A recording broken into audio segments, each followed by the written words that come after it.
Hi dears, റോന്ത് എന്ന് പറഞ്ഞ പുതിയ മൂവിയുടെ കഥ കേട്ടാലോ? കഥയുടെ ചുരുക്കം: രണ്ട് പോലീസുകാർ റോന്ത് വഴിയിലേക്ക് പോകുകയാണ്. അപ്പോൾ അവിടെ അവർക്ക് വലിയൊരു പ്രശ്നം ഉണ്ടായി. ആ പ്രശ്നങ്ങൾ എന്തൊക്കെയാണ്, അതിൽ നിന്ന് അവർക്ക് മറികടക്കാൻ കഴിഞ്ഞു എന്ന് നമുക്ക് കണ്ടറിയാം. കഥയിലേക്ക് കടക്കുന്നതിന് മുമ്പ് പുതുതായിട്ട് ചാനലിൽ വന്ന കൂട്ടുകാർ ചാനൽ ഒന്ന് സബ്സ്ക്രൈബ് ചെയ്യാൻ മറക്കല്ലേ. നമുക്ക് കഥയിലേക്ക് കടക്കാം. കഥയുടെ തുടക്കം തന്നെ റോണ എന്ന പോലീസുകാരനെ അറസ്റ്റ് ചെയ്തുകൊണ്ട് പോയേക്കുകയാണ്. പോകുന്ന വഴി റോഡിലെല്ലാം ഇപ്പോൾ രക്തത്തിന്റെ പാടുകൾ കാണുകയാണ്. സംഭവം നടക്കുന്നതിന്റെ പിറ്റേ ദിവസം നടന്നതെന്ന് കാണിക്കുന്നു. ഇരാദ് എന്ന ഒരു പോലീസുകാരനെ കാണിക്കുന്നു. ഇതാണ് നമ്മുടെ കഥയിലെ ഹീറോ. പോലീസ് ഡ്രൈവറായിട്ടാണ് ഹീറോ ജോലി ചെയ്യുന്നതും. ഹീറോ വൈഫും കുട്ടിയും അമ്മയായിട്ട് സന്തോഷത്തോടെയാണ് ജീവിച്ചു പോന്നിരുന്നത്. ഹീറോ ജോലിക്ക് ചേർന്ന് 6 മാസമായപ്പോൾ ഹീറോയ്ക്ക് എസ് ഐ പറയുകയാണ് നമുക്ക് രാത്രി നൈറ്റ് പെട്രോളിങ്ങിന് പോകണമെന്ന്.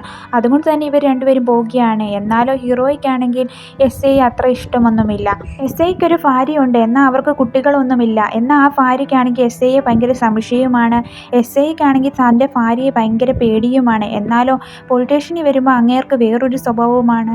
ഹീറോയും എസ് ഐയും കൂടെ റോത്തുപടിയിലേക്ക് അവർ എത്തിയിരിക്കുന്നു. എസ് ഐ ആണെങ്കിൽ ഹീറോയെ ആണെങ്കിൽ മോശമായിട്ടാണ് സംസാരിക്കുകയും ദേഷ്യപ്പെടുകയൊക്കെ ചെയ്യുന്നു. ഒരു പെണ്ണിനെ കുറച്ചുപേർ ചെന്ന് ആക്രമിക്കുന്നു. എസ് ഐയെ വിളിച്ച് പറയുന്നു. ഇവർ അങ്ങോട്ടേക്ക് ചെല്ലുമ്പോൾ തേന്റെ പോലീസുകാർ ഓടിക്കോ എന്ന് പറഞ്ഞ അവിടെയുള്ള കുറച്ച് പയ്യന്മാർ അവിടെ നിന്ന് ഓടി രക്ഷപ്പെടുന്നു.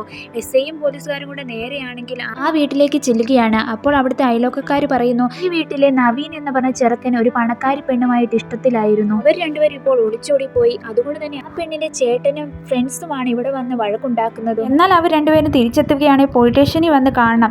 അവർ പോലീസ് സ്റ്റേഷനിൽ വന്നില്ലെങ്കിൽ അതിൻ്റെതായ പ്രശ്നങ്ങൾ ഉണ്ടാകുമെന്ന് പറഞ്ഞിട്ട് അവർ രണ്ടുപേരും അതേ വഴി കൂടെ തന്നെ തിരിച്ചു പോവുകയാണ്. ആ റോത്തുപടി കൂടെ പോകുമ്പോൾ അയാൾ വിളിച്ചു പറയുകയാണ് ഒരു കുട്ടിയെ റെമ്പിനകത്ത് കയറ്റി അടച്ചു വെച്ചിരിക്കുകയാണ്. ഇവർ രണ്ടുപേരും കൂടെ നേരെ അങ്ങോട്ടേക്ക് പോവുകയാണ്. അവിടെയുള്ള ആളോട് ചോദിക്കുകയാണ് ഇവിടെ എന്താ സംഭവിച്ചത്. ഇവിടെ ഒരു കുട്ടി ഉണ്ടായിരുന്നു. ആ കുട്ടിയുടെ അമ്മയാണെങ്കിൽ മരിച്ചുപോയി. അതുകൊണ്ട് തന്നെ ആ കുട്ടിയുടെ അച്ഛനാണെങ്കിൽ മെന്റലി കുഴപ്പമുണ്ടായിരുന്നു. ആ കുട്ടിയെ എങ്ങനെയും അച്ഛൻ്റെ അടുത്തു നിന്ന് എടുക്കുമെന്നുള്ള പേടിച്ച് അയാളാണെങ്കിൽ കുട്ടിയെ റെമ്പിനകത്ത് അടച്ചു വെച്ചിരുന്നു. കുട്ടിയുടെ സൗണ്ട് കേട്ട് ആരെയും ആ കുട്ടിയെ രക്ഷിക്കാൻ വന്ന അയാളാണെങ്കിൽ കത്തി ഉപയോഗിച്ച് എല്ലാവരെയും വിരട്ടുകയാണ്. എസ് ഐ ആണെങ്കിൽ ഫയർ സർവീസിനെ വിളിച്ചിട്ട് സേഫ്റ്റി ആയിട്ട് അകത്തേക്ക് കയറുകയാണ്. ഇങ്ങനെ റെമ്പിനകത്തിട്ട കാര്യം അറിയുമ്പോൾ എസ് ഐക്ക് ഭയങ്കര ടെൻഷൻ ആവുകയാണ്. എങ്ങനെയും ആ കുട്ടിയെ രക്ഷിക്കാനോ എന്ന് പറഞ്ഞുകൊണ്ട് നമ്മുടെ ഹീറോയാണ് അകത്തേക്ക് വിടുകയാണ്. ഹീറോയെ അകത്തേക്ക് കയറുമ്പോഴത്തേക്കിന് അയാളാണെങ്കിൽ പ്രാർത്ഥനയെ പോലെ തുള്ളി വന്നിട്ട് ഹീറോയെ വെട്ടുവാനായി ശ്രമിക്കുകയാണ്. എസ് ഐ ആണ് ഒരുവിധ ഹീറോയെ രക്ഷിക്കുന്നു. അതിനുശേഷം ആ കുഞ്ഞിനെ ആ റെമ്പിനകത്തു നിന്ന് രക്ഷിക്കുന്നു. അതിനുശേഷം ആ കുഞ്ഞിന്റെ അച്ഛനെ ആശുപത്രിയിലേക്ക് കൊണ്ടുപോയി. എസ് ഐ ആ കുഞ്ഞിനെ കാണുമ്പോൾ സങ്കടപ്പെടുകയാണ്. കാരണം എന്താണെന്ന് വെച്ചാൽ എസ് ഐക്ക് നേരത്തെ ഒരു കുഞ്ഞുണ്ടായിരുന്നു. ആ കുഞ്ഞ് മരിച്ചു പോയതാണ്. അതുകൊണ്ട് തന്നെ എസ് ഐയുടെ ഭാര്യയ്ക്കാണെങ്കിൽ മെന്റലിയിൽ ഒരു പ്രശ്നമുണ്ട്.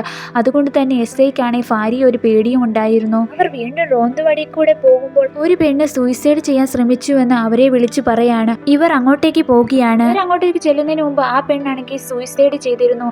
അവരുടെ കുട്ടിയാണെങ്കിൽ ഇപ്പോൾ ഹീറോ എടുത്തേക്കാണ്. ഹീറോയ്ക്കാണ് ഇതൊക്കെ കാണുമ്പോൾ ഭയങ്കര സങ്കടമാകുന്നു. ഹീറോയ്ക്കാണെങ്കിൽ ഇങ്ങനെ സൂയിസൈഡ് കാര്യങ്ങൾ കാണുമ്പോൾ മെന്റലി എന്തൊക്കെയോ വിഷമങ്ങൾ തോന്നുന്നു. കാരണം എന്താണെന്ന് വെച്ചാൽ ഹീറോയുടെ അച്ഛനും ഇതുപോലെ തന്നെ സൂയിസൈഡ് ചെയ്താണ് മരിച്ചതും. സി പറയാണ് നമ്മുടെ പോലീസ് സ്റ്റേഷനിൽ ഈ സൂയിസൈഡ് മരണമൊക്കെ നമ്മൾ കാണേണ്ട കാര്യങ്ങളാണ്. നീ ഇതിനെ ഓർത്ത് വിഷമിക്കേണ്ട. എന്തായാലും നീ വിഷമിച്ചിരിക്കുകയല്ലേ, എന്നാൽ ഞാൻ തന്നെ ഡ്രൈവ് ചെയ്യാമെന്ന് പറഞ്ഞ് എസ് ഐ ഇപ്പോൾ ഡ്രൈവ് ചെയ്യുകയാണ്. വീണ്ടും ആ റോന്തുപടിയിലേക്ക് എത്തിയപ്പോൾ ഒരു പെണ്ണാണെങ്കിൽ കാട്ടിക്കൂടെ ഓടിപ്പോകുന്നതായിട്ട് ഹീറോ കാണുന്നു. എസ് ഐ പറയുകയാണ് നീ ഒരു പെണ്ണിനെ അവിടെ കണ്ടോ, അവിടെ ഒരു വീടുണ്ട്.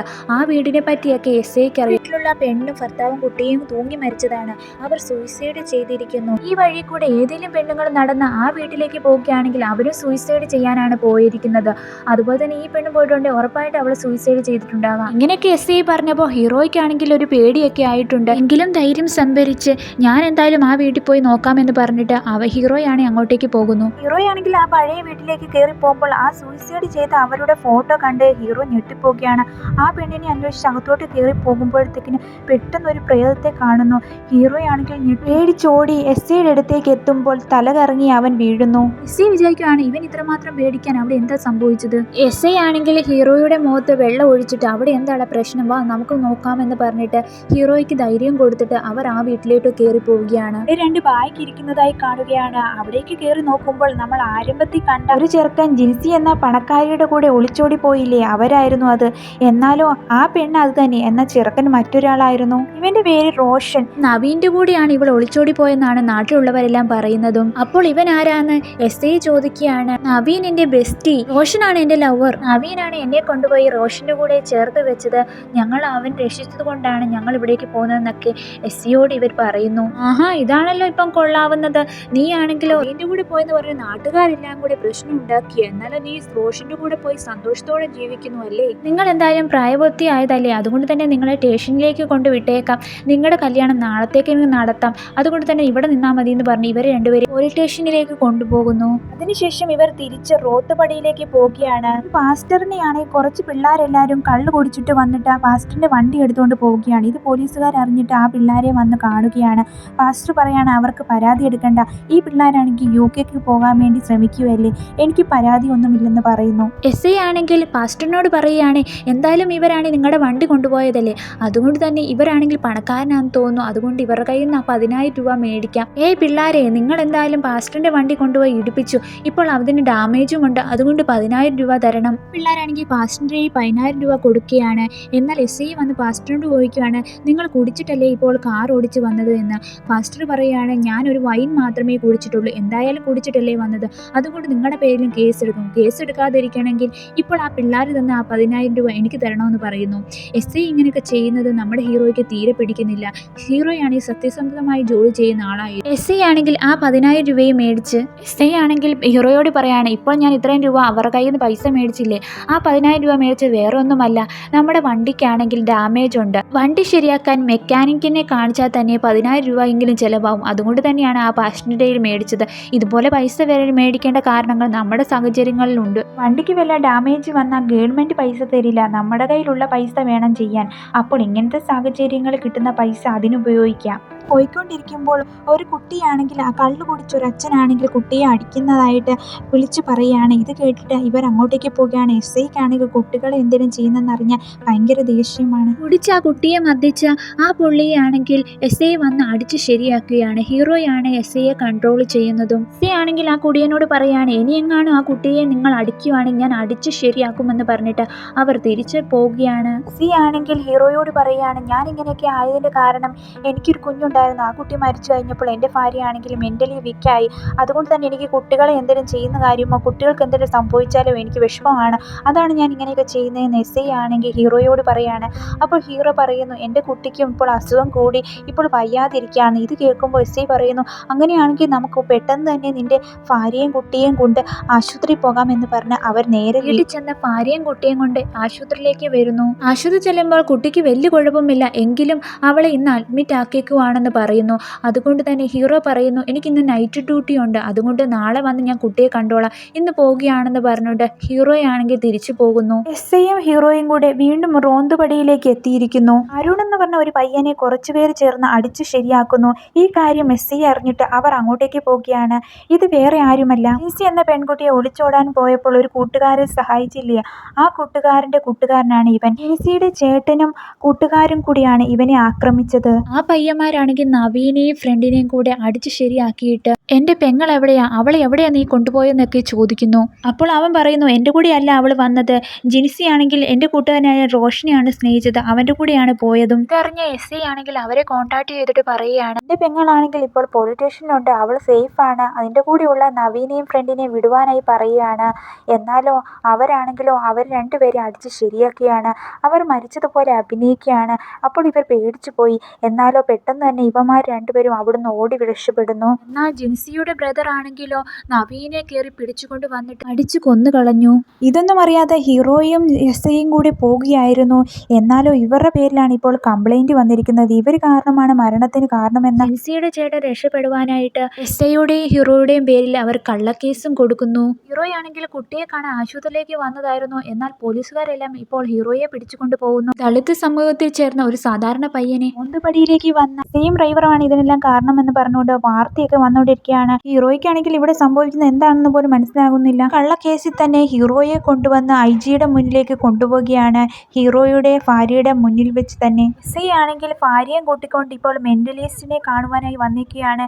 ഇപ്പോൾ എന്നെ പോലീസുകാർ വന്ന് കൊണ്ടുപോകും, എന്നാൽ അത് എൻ്റെ ഭാര്യ കാണുവാനായി ഇടവരുത്. അഥവാ അവൾ അത് കണ്ടു കഴിഞ്ഞാൽ അവൾ വീണ്ടും മെന്റലി വീക്കാകും. അതുകൊണ്ട് തന്നെ അവൾക്ക് മയക്കുവാനുള്ള ഇഞ്ചക്ഷൻ കൊടുക്കണമെന്ന് പറയുന്നു. അതുപോലെ തന്നെ അവൾക്ക് മയങ്ങുവാനുള്ള ഇഞ്ചക്ഷൻ കൊടുക്കുന്നു. ഇപ്പോൾ എസ്ഐയും ഐജി ഓഫീസിലേക്ക് കൊണ്ടുവന്നു. ഐജി ആണെങ്കിൽ ഹീറോയോട് ചോദിക്കുകയാണ്, നീ ആണെങ്കിൽ പോലീസ് സ്റ്റേഷനിൽ നിന്ന് വന്നപ്പോൾ തന്നെ മദ്യപിച്ചിട്ടാണോ നീ ഡ്രൈവിംഗ് ചെയ്തത്? അപ്പോൾ അവൻ പറയുന്നു, അല്ലെന്ന്, നിങ്ങൾ രണ്ടുപേരും ഇപ്പോൾ മദ്യപിച്ചിട്ടാണ് പോയത്, അതുകൊണ്ടാണ് ഈ പ്രശ്നങ്ങളെല്ലാം ഉണ്ടായതെന്ന് പറയുന്നു. എന്നാലോ വേറൊരു പോലീസുകാരൻ ഇതെല്ലാം കാണുന്നുണ്ടായിരുന്നു. അവൻ പറയാണ്, അതെ, ഇവനാണെങ്കിൽ പോലീസ് സ്റ്റേഷനിൽ നിന്ന് ഇറങ്ങിയപ്പോൾ തന്നെ ശകലം വീശിയിട്ട് ഇറങ്ങിയത് എസ്ഐ. ഇത് കേട്ടപ്പോൾ തന്നെ ഇവർ ഞെട്ടുന്നു. എന്തായാലും നിങ്ങൾ ആ പയ്യനെ കൊന്നതാണോ? അപ്പോൾ അവരല്ലെന്നും പറയുന്നുണ്ട്. ഐജി ആണെങ്കിൽ ഇവരോട് ദേഷ്യപ്പെട്ട് സംസാരിക്കുന്നു. ഇതൊക്കെ കേൾക്കുമ്പോൾ ഹീറോയ്ക്ക് പേടിയാണ്. ഇനി 10 വർഷം ഞാൻ ജയിലിൽ കിടക്കേണ്ടി വരുമോ? ഹീറോ ആണെങ്കിൽ പേടിച്ചിട്ട്, സാറേ എന്നോട് ക്ഷമിക്കണം സാറേ, ഞാനൊരു തെറ്റും ചെയ്തിട്ടില്ല, എന്നെ വെറുതെ വിട് സാറേ, എനിക്കൊരു കുഞ്ഞുണ്ട്. അവർ CCTV നോക്കുമ്പോൾ ആ പയ്യന്മാരോട് എസ്ഐയും ഡ്രൈവറും സംസാരിച്ചതും കണ്ടിട്ടുണ്ട്. ഈ കേസിൽ പ്രതികളാവുമെന്ന് ഐജി പറയാണ്. അപ്പോൾ ഹീറോയാണ് ഞെട്ടുകയാണ്. ശരി, നിങ്ങൾ പേടിക്കണ്ട, ഒരു വഴിയുണ്ട്. എൻ്റെ കൂടെ എസ്ഐ ഉണ്ടായിരുന്നു, എസ്ഐ ഇതിനെല്ലാം കാരണമെന്ന് പറഞ്ഞാൽ മതി എന്ന് പറയുന്നു. അപ്പോൾ ഹീറോ പറയാണ്, അയാളും ഒന്നും ചെയ്തില്ല, ഞങ്ങൾ രണ്ടുപേരും ഒരു തെറ്റും ചെയ്തിട്ടില്ല, അത് പറഞ്ഞിട്ട് കാര്യമില്ല, നീ അവനാണ് തെറ്റുകാരനെന്ന് സമ്മതിക്കണം. അതിനുശേഷം അവനെ മാറ്റിയതിന് ശേഷം എസ്ഐയെ വന്ന് ഇപ്പോൾ ഐജി പറയാണ്, എല്ലാ കാര്യങ്ങളും ചെയ്തത് ആ ഡ്രൈവറാന്ന് പറഞ്ഞിട്ട് നീ രക്ഷപ്പെടാൻ നോക്ക്. അപ്പോൾ എസ്ഐ പറയാണ്, നിങ്ങൾ ഇങ്ങനത്തെ കാര്യങ്ങളൊന്നും പറയണ്ട, എനിക്കും ഇങ്ങനെയൊക്കെ ഓരോ കാര്യങ്ങൾ ചെയ്യുവാനായി പറ്റും. നിങ്ങൾ വിചാരിച്ച് ഞങ്ങൾ രണ്ടുപേരെയും വെളിയിലേക്ക് വിടുവാൻ കഴിയും? നീ ആർക്ക് വേണ്ടി ഇങ്ങനെയൊക്കെ ചെയ്യാൻ ശ്രമിക്കുന്നതെന്നൊക്കെ എനിക്കറിയാം. ഞങ്ങളൊരു തെറ്റും ചെയ്തിട്ടില്ല, ആ പണക്കാരെ രക്ഷിക്കാൻ വേണ്ടിയല്ലേ നിങ്ങൾ നോക്കുന്നത്? എസ്ഐ പറയുന്നൊന്നും കേൾക്കത്തില്ലെന്ന് മനസ്സിലായിട്ട് ഹീറോയോട് വന്ന് പറയുകയാണ്, ഞാൻ അവനാണെങ്കിൽ എഴുതാൻ വേണ്ടി ഒരു ഫോൺ കൊടുത്തിട്ടുണ്ടായിരുന്നു, നിനക്കെതിരായിട്ടാണ് അവൻ കംപ്ലൈൻറ്റ് ചെയ്തിരിക്കുന്നത്, അതുകൊണ്ട് തന്നെ നീ എസ്ഐയുടെ പേരിൽ കംപ്ലൈൻറ്റ് ചെയ്തില്ലെങ്കിൽ നീ ഉറപ്പായിട്ടും അറസ്റ്റിലാകുമെന്ന് പറയുകയാണ്. ഇതറിഞ്ഞ് അവൻ പേടിച്ചിട്ട് ഹീറോയാണെങ്കിൽ എസ്ഐയുടെ പേരിലാണ് ഇപ്പോൾ എഴുതിയിരിക്കുന്നത്. എസ്ഐ ആണെങ്കിൽ ആരെയും പേരിൽ കംപ്ലൈൻറ്റ് ചെയ്തിട്ടില്ലായിരുന്നു.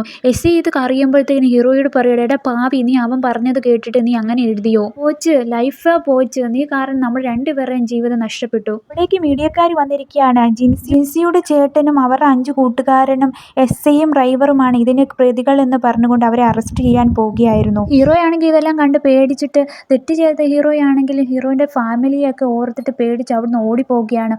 ഓടിപ്പോകുമ്പോൾ പെട്ടെന്ന് ഒരു ലോറി വന്ന് ഹീറോയെ ഇടിക്കുന്നു. സ്പോട്ടിൽ തന്നെ ഹീറോ മരിക്കുന്നു. എസ്ഐയും കൂട്ടിയിൽ അവർ ജീപ്പിലേക്ക് പോവുകയാണ്. അപ്പോഴാണ് നമ്മൾ തുടക്കത്തിൽ കണ്ടതുപോലെ ജീപ്പിൻ്റെ താഴെ കൂടെ എല്ലാം ബ്ലഡ് വരുന്നതായി കാണുന്നതും ഒരു തെറ്റും ചെയ്യാത്ത 2 പോലീസുകാർക്കും ഇങ്ങനൊരു വിധി വന്നതായി കാണിച്ചുകൊണ്ട് ഈ കഥ അവസാനിക്കുകയാണ്. നവീൻ എന്ന് പറയുന്ന ആ പയ്യൻ എങ്ങനെയാണ് മരിച്ചതെന്ന് ഇപ്പോൾ ക്ലിയറായി കാണിക്കുന്നത്. നവീൻ എന്ന് പറയുന്ന പയ്യനാണെങ്കിൽ അവിടെ നിന്ന് ഓടിപ്പോകുമ്പോൾ ഒരു കല്ലേ വന്ന് ഇടിച്ച് അവൻ്റെ തലയാണെങ്കിൽ പൊട്ടുന്നു. അതിനുശേഷം അവൻ താഴെ വീണ് അവൻ മരിക്കുകയാണ് ചെയ്യുന്നത്. അതുകൊണ്ട് തന്നെ അവൻ്റെ കേസിൽ സത്യാവസ്ഥ തെളിയിക്കാനും പറ്റിയില്ല. പാവങ്ങളായ പോലീസുകാരെ അറസ്റ്റും ചെയ്തുകൊണ്ട് ഈ കഥ അവസാനിക്കുന്നു. ഈ കഥ ഇഷ്ടപ്പെട്ടാലും ഇല്ലെങ്കിലും ഇത്രയും നേരം കണ്ടതുകൊണ്ട് ഒരു ലൈക്ക് തരാനുള്ള മനസ്സ് കാണിക്കണേ. ബൈ.